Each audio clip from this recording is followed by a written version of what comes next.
Hi, Cinema Ranger here. The film I want to work on today is 1917, and the gimmick I want to employ for this particular video is I don't want to do any editing. It's, to pay homage to that film. Very difficult to do in that film. For me, it'll be very easy. I'm just going to not edit, and that should pretty much take care of it. On the off chance that something goes wrong, I'm going to arrange for some snow to fall on my head, and then I'll black out for a minute, and we'll just hide the edit while I'm unconscious. But otherwise, I plan to do this thing entirely seamlessly. My impression of 1917 when I walked out of the film was that it was really beautiful to look at. There was certainly just endless beautiful scenes, the way the plane comes in, just the no man's land when they go across that, obviously beautiful in a dark and terrifying way. But I also felt kind of empty walking out of the film, like I had missed something. And I wrestled with this feeling for several weeks, trying to figure out, was it in fact just something I had missed? Was there more to the film than meets the eye? Was there some kind of substance that I just wasn't picking up on? My critique for several weeks has been, I liked it, but I wanted more character.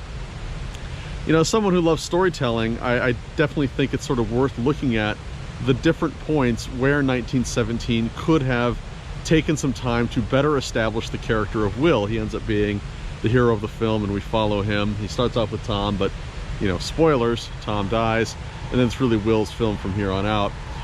And we don't learn anything about him until the end of the film. And we, little bits and pieces, but this idea that he's got a family, a wife and a child, just completely absent from the movie. So going back and looking at it, I was like, okay, as a scriptwriter, if I was going to put in more story for Will, where would I have done it? Obviously, the most sort of likely landing spot for narrative information is going to be the beginning of the film. This film has no substantive Act 1 whatsoever. We have about 30 seconds of time with Tom in a field. He gets his mission, he grabs Will, and off they go. And we learn a little bit about Tom's brother on the hike, but it's very thin. And so that would have been a interesting place to develop character, but I actually kind of commend their choice to not do it for this film. As if, to just throw us into the immediacy of war, to throw us into the immediacy of a mission. There's no time to think, there's no time to sort of get to know anything. We just have to act. And so from that point of view, I actually really like the choice to not give us information at the beginning of the movie, even though it does sort of run counter to my impulse to take time at the beginning of the film to get to know character and whatnot. So that sort of leads me to, well, where's the next best point to establish character? Possibly when Tom is dying, although, I think the dialogue that happens there and the interaction there is believable and interesting and sad and traumatic. So that's not necessarily the best point. But shortly after that, Will is picked up by some other soldiers. They're in a truck, and that's a pretty short ride they take. It lasts all of like 90 seconds or something, and then the truck gets stuck in the mud or something like that. But sometime during that ride, there might have been an opportunity for Will to talk to the other soldiers, and in those conversations, for him to sort of go against that paradigm he set in motion, where he says early in the film he doesn't want to talk about home, he doesn't want to think about home. He says it's easier, it would have been easier for him if he had never gone back, which is a pretty interesting and terrifying sentiment, and that's something I want to get to a little bit later when we talk about what this film ends up being about because of that choice to not elucidate character. Well, after he leaves the truck, we learn nothing about him again. He continues to be this stoic sort of blank face, and we move on through another set of amazing set pieces. There are no really good stopping points for quite a while until we get to the woman with her child, and this is the third really great opportunity. Had they wanted to do it, had Sam Mendes wanted to explore this idea this way, that would have been a third opportunity to develop the character of Will, because the woman actually asked him, do you have any children? And he doesn't say anything. He just kind of keeps to himself about that, which I think creates an interesting mystery around the character, and actually again works quite nicely with the aesthetic they're going for. The fact that he doesn't answer kind of speaks volumes too. And really, even if they had made the choice that this is a good point to develop the character, I don't know that I would have liked it. It's very late in the film. At this point in the movie, the mystery of Will has sort of taken more precedence than me wanting to know specific information. So ultimately, that leaves us with really only one good scene, which is when he's in the truck. At least this is my point of view as a screenwriter. The downside to this is that at no point, except for the very end of the film, do we have that strong connection to our protagonist. You know, we certainly root for Will, but we're rooting for a uniform.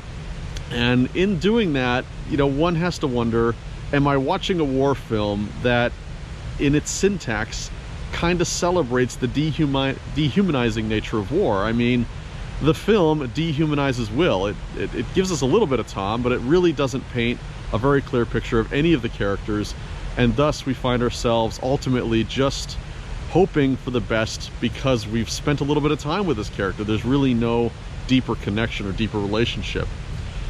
And for a long time this was gnawing at me, as you know, is this a film that is worth consideration as a legacy film, as a piece of art, beyond just great cinematography?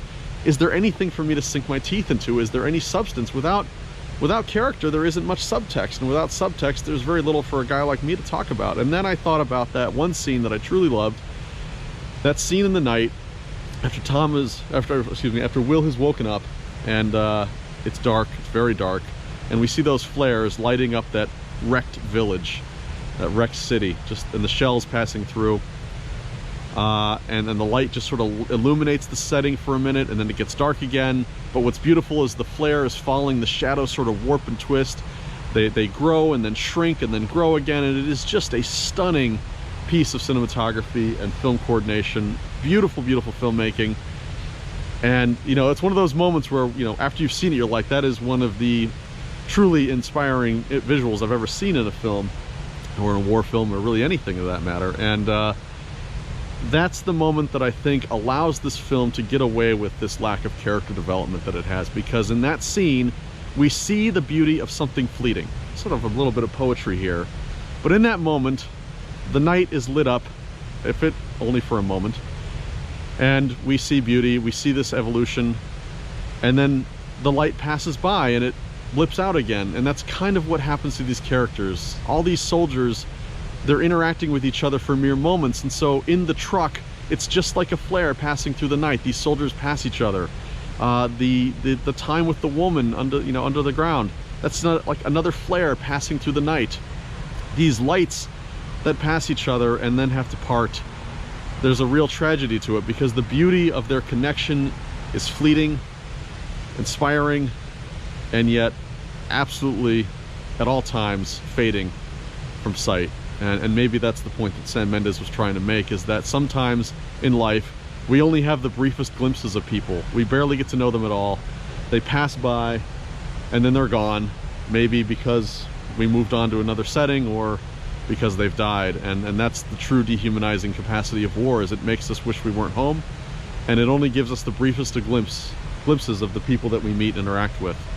And so on that level, you know, despite my own, at times, frustration with a movie lacking in character, I have come full circle on this movie to an extent, and really begun to see the beauty in the idea of something fleeting, of something elusive, of something that I was never quite able to get my hand on. And it's all epitomized in that moment with the flare, where beauty and meaning is fleeting. Anyway, I hope you like this video. If you do, please subscribe to my channel, and take a look at the other films I've shot. I hope in the near future to start doing some retrospectives, and you know, we'll see where this thing goes. But I'm the Cinema Ranger, and I hope our paths cross someday.